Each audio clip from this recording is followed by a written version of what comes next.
A'udzu billahi minasyaitonir rajim. Bismillahirrahmanirrahim.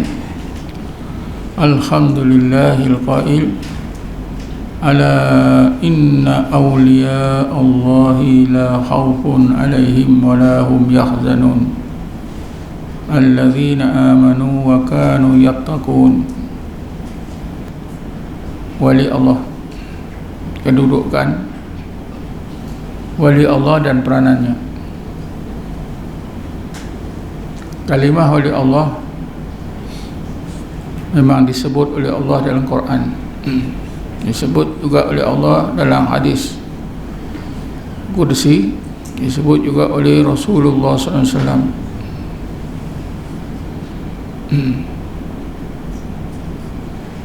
Jadi kita wajib mengimankan adanya apa yang Allah sebut, iaitu wali Allah.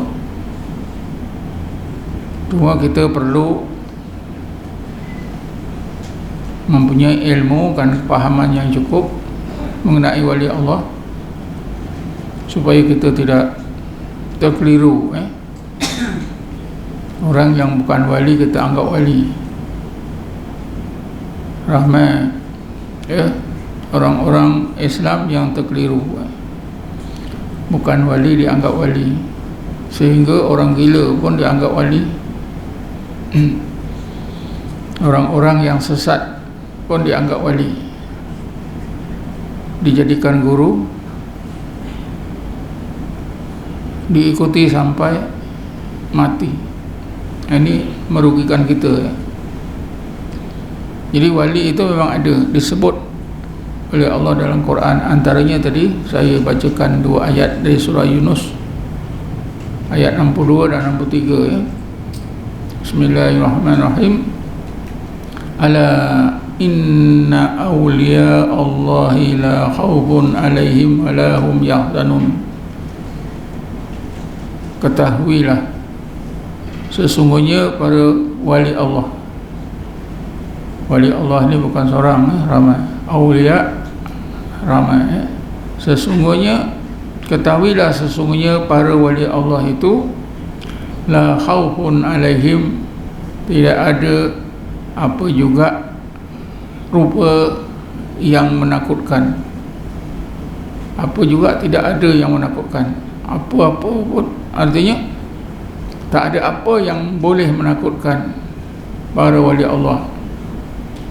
Pasal apa? Kerana wali Allah ni yang ditakuti hanyalah Allah. Jadi yang lain daripada Allah tak ada ditakuti, apa saja tak takut. Maknanya bila seseorang mukmin itu takut kepada Allah sebenar-benar takut, maka tak ada rasa takut dah kepada yang lain.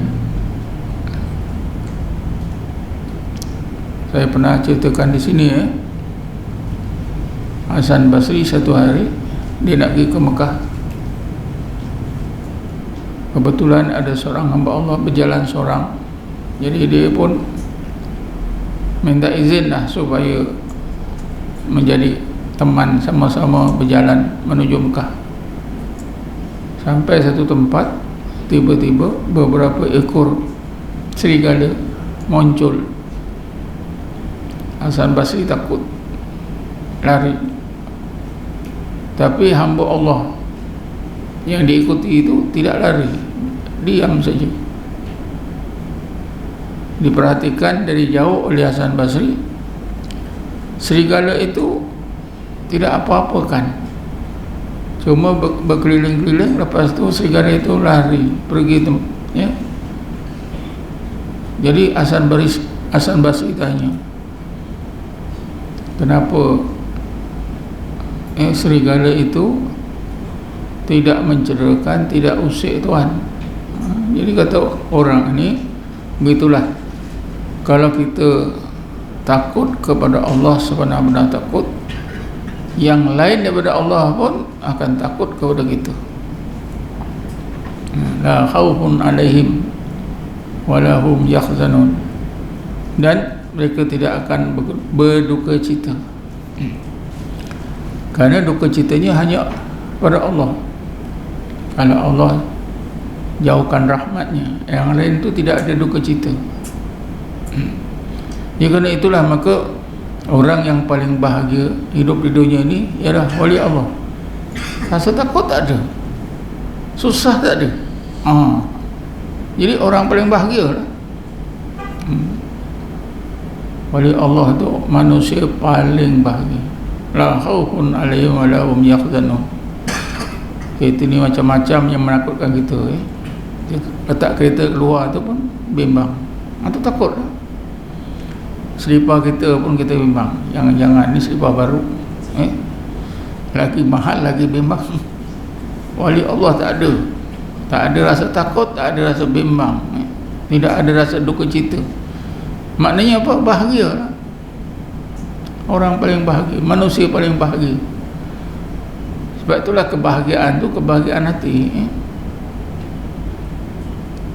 bukan kebahagiaan fizikal, bukan kebahagiaan material. Kebahagiaan hati yang ditunjukkan oleh Allah, wali Allah. La khaufun alaihim wa la hum yahzanun. Cuma Allah tak sebut inilah hamba-Ku yang paling bahagia. Allah tak sebut itu, tapi kita faham.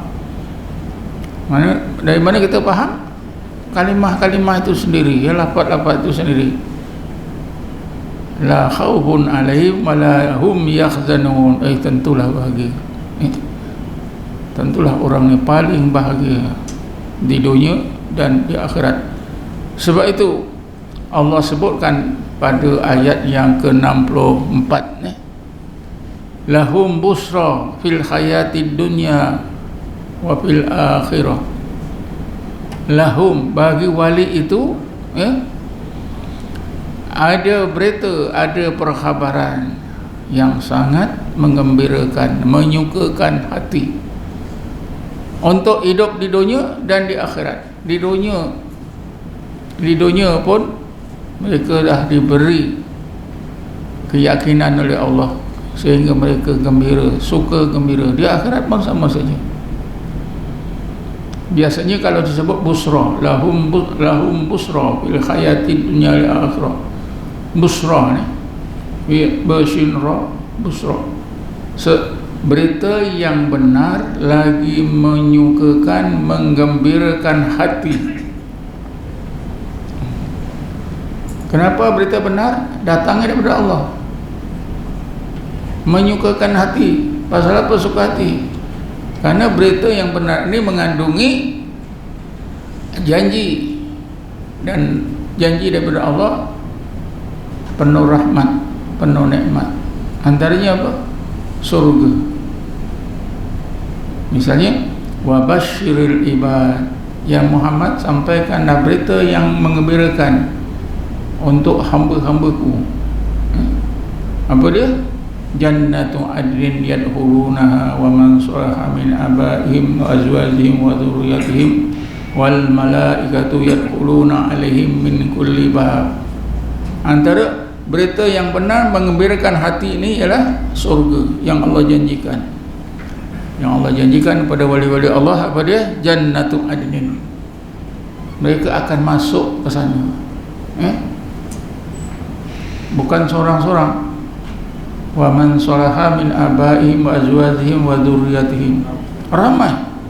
Keluarga besar pun sama. Datuk nenek dulu-dulu yang soleh lah. Anak isteri, cucu-cucu semua duduk satu tempat di surga. Tentulah gembira. Ini janji daripada Allah. Jadi itulah sebabnya para wali Allah ni tidak ada la khaufun alaihim wa la hum yahzanun. Jadi kalau kita ada rasa duka cita, bukanlah wali, tenang je, betul. Kita memang selalu susah hati. Akhir bulan lambat gaji pun susah hati. Harga minyak naik pun susah hati. Jadi itu tanda bukan wali lah. Kalau wali relax saja, naik tak naik sama saja.